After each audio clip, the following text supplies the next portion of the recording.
Hey, what's up guys, it's DarkArmedDuelist, and today I'm doing a Prank Kids bro. Oh, just kidding. It's a prank, bro. It's a prank. We're going to be doing Prank Kids today. So this deck is actually a really fun deck. It's actually becoming quite meta, and I really like this deck. It's a lot of fun to be able to just spam the board with a bunch of link monsters and a bunch of monsters that you can just like continuously fuse and link away, and having in your extra deck a link monster that essentially Harpy's Feather Dusters on your opponent's turn, and having a Raigeki on your opponent's turn too. That's just amazing to me that we have that. But let's get straight on this, guys. Don't forget to like, comment, subscribe. I hope you guys like that joke. It was awesome. Every time I play these and I win, I'm like, whoa, bro, chill out. It's just a prank, bro. I can't help it. It's funny. But let's get straight on this, guys. Don't forget to like, comment, subscribe, and we'll get straight onto these Prank Kids. I'm really falling in love with this deck. Like, it's really cute. I really want Savannah to get into this deck, but I know she's going to kick my butt with it if she starts getting into this deck. So, first off, we're going to be playing 3 of the Earth Prank Kid monster. Basically, they have additional effects if you fusion or link summon with them.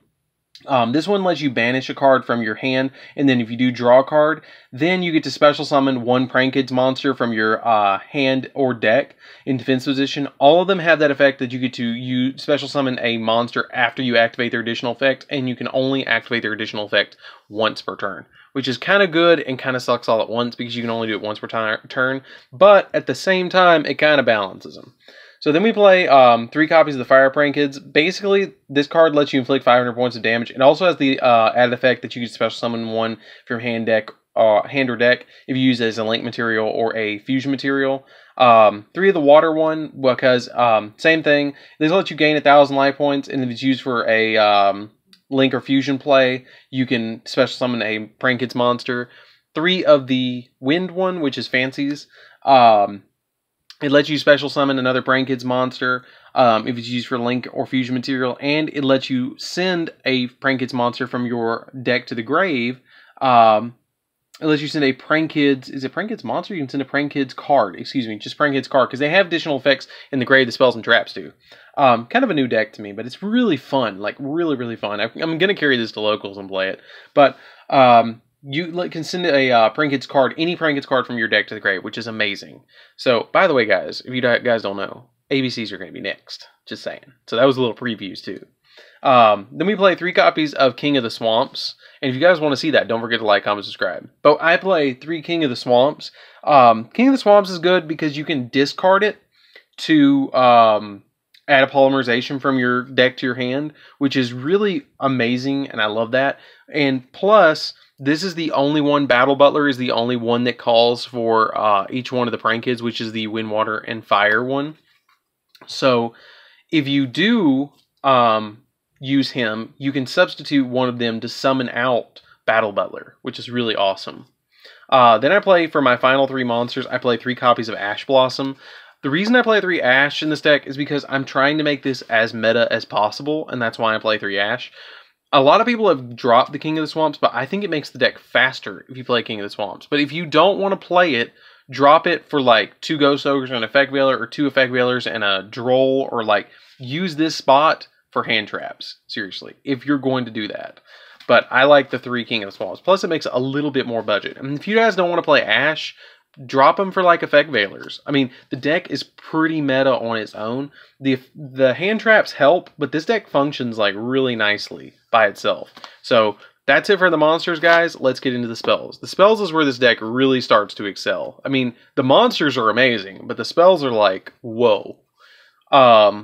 We play a Monster Reborn because it brings back any of our Prank Kids monsters that we need, even the Link monsters and the Fusion monsters, which is nice.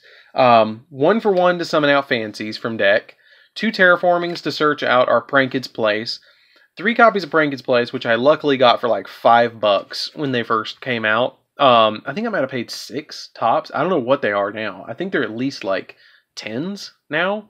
But basically, when it's activated, you get to add a Prank Kids monster from your deck to the hand. Then once per turn, if a Fusion monster, Prank Kid monster, is Fusion summoned, you can have all monsters you control gain 500 attack. And if a Link monster, Prank Kids monster is summoned, you can have all your opponent's monsters lose 500 attack, which basically gives you a 1,000 point gap in between your monsters and your opponent's monsters, which is really great. Like, that's amazing, because Battle Butler, the gap becomes like, he's like almost 4,000 at that point. He goes to 35 and your opponent loses 500, so it's almost like he has 5,000 or 4,000, which is amazing. And since none of the Link monsters and the XYZ monsters get that big anyways, or Link monsters and Fusion monsters get that big anyways, it's not that big a deal. So then I play 3 copies of Polymerization. I really want to upgrade these. I have DTs, but I didn't want to throw it in here because I've kind of like been playtesting this deck a lot. So I just played these. But you play 3 copies of Polymerization because you're going to use it a lot. And I mean a lot.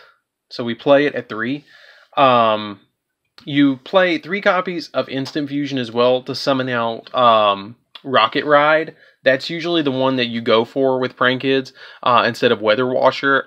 If this card is on the field, you can basically tag it out and then get special summon 2 Prank Kids monsters, which is really good because they all the extra deck monsters tag out, and that's amazing. Like it's really good. Then I play 3 copies of Prank Kids Pandemonium. This card is during the main phase, and it means either your main phase or your opponent's main phase. You can fusion summon a Prank Kids monster from your extra deck using monsters from your hand or field as fusion material, but for the rest of the turn after this card resolves, you cannot normal summon monsters except Prank Kid monsters or special summon monsters at Prank Kids. But like we only have 4 monsters in the extra deck that's not Prank Kids, and I'm not going to normal summon an Ash or King of the Swamp. So what's the restriction here? Then I play 3 copies of Called by the Grave. Called by the Grave is just essential at this point. I play it at 3 in just about every single deck that I play now, unless it's like a super OTK heavy deck and I just don't have room for it for the combo pieces, which you still need to play it. At least side it. But you need to play 3 Called by the Grave in here. I play 3 Ash and 3 Called by the Grave in just about every deck now. If you want to change it out, it's not expensive. I don't recommend changing it out. You need to play 3. Then I play 3 copies of Prank Kids Place. Prank Kids Place is, or Prank Kids Pranks, excuse me. You can discard a Prank Kids card and special summon a Prank Kids token to your field. That's a Pyro, but it cannot be tributed. And then during your main end phase, you can target 3 of your Prank Kids cards in your grave except Prank Kids Pranks. Shuffle all 3 into the deck, and if you do, draw a card. So it kind of like, that was the problem with Shaddolls with being a fusion deck, is they ran through their resources too fast, and this deck runs through its resources really fast. So that's something that's really nice about this, is Prank Kids Pranks puts them back so you can use them all again. And that's just really mind-boggling that you can go through them so quickly, but get them back so fast. And I mean, this deck is just really, really, really fun. Like, I cannot emphasize that enough. So that's it for the main deck, guys. I know it's not a lot, but the extra deck is where this deck really, like, I know I said that about spells, but you play literally 6 polymerizations, a Pot of Avarice, a search card that searches anything, and you just play Instant Fusion to special summon out any of your fusion monsters, except for Battle Butler, instantly. Like, it's amazing. But let's get into the extra deck, guys. And don't forget to like, comment, subscribe, and tell me what you think of this deck down in the comments down below. I saw some people playing Invocation in the deck as a pseudo polymerization, but I feel like with King of the Swamps, he kind of does exactly what you need without Invocation. So I just didn't play it. But let's get into the extra deck, guys. So for the extra deck, we're going to play 1 copy of Battle Butler.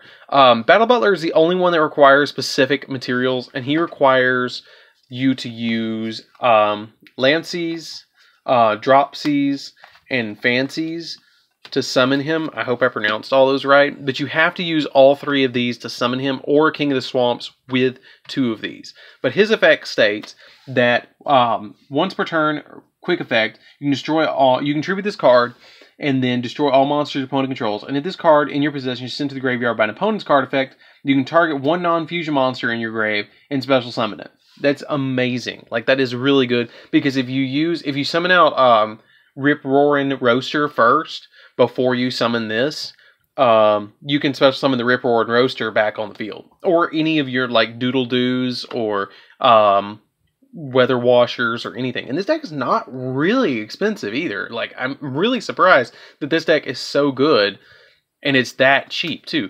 Like, the extra deck I think cost me like, I want to say it cost me like, to buy the Nefarious deck, or Nefertiti's deck, this deck, and the new Makashi deck. I think I paid like $90 for all 3.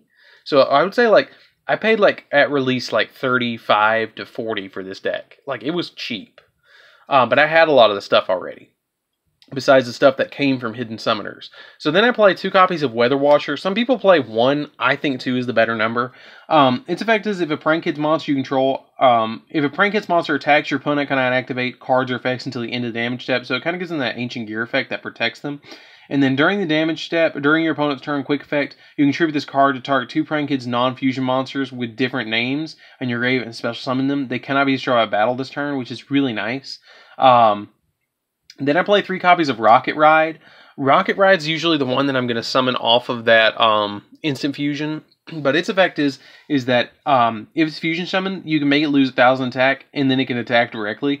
You contribute this card to target 2 Prank Kids monster or 2 Prank Kids non-fusion monsters with different names in your grave. Special summon them, but they cannot attack this turn. That's not a big deal because I'm usually going to use them to link material to go into like Doodle-Doo or Rip Roar and Roaster or something like that. Speaking of Rip Roar and Roaster, I play 1 copy of Rip Roar and Roaster. Its effect is that it's kind of like Harpy's Feather Duster.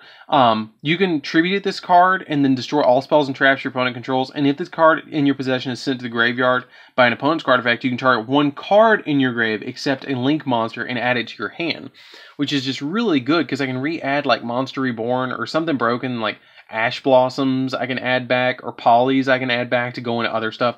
Like, it's just really good. Like, I cannot emphasize this deck. It's just so good. I play 2 Doodle-Doos. You can play 3. 3 is a good number for this deck. I don't think that you would... I mean, I like 2. I don't find myself going into the 3rd one. I see a lot of people playing 3, but I don't. So... I mean, that's an option for you guys. But basically, when it's Link Summon, you can add a Prank Kid spell or trap from your deck to your hand. And then it has the added effect that you contribute it to target 2 Prank Kids with different names in your grave, except a Link monster, and special summon them. Add them to your hand, excuse me. Which is really amazing that you can just tag it out and get them back. But I'm playing to make up for the lack of Doodle-Doos. I'm playing 2 copies of Bow Wow Bark. This is one that you... It's kind of like Weather Washer. It's the least... It's not as good as Doodle-Doo, in my opinion.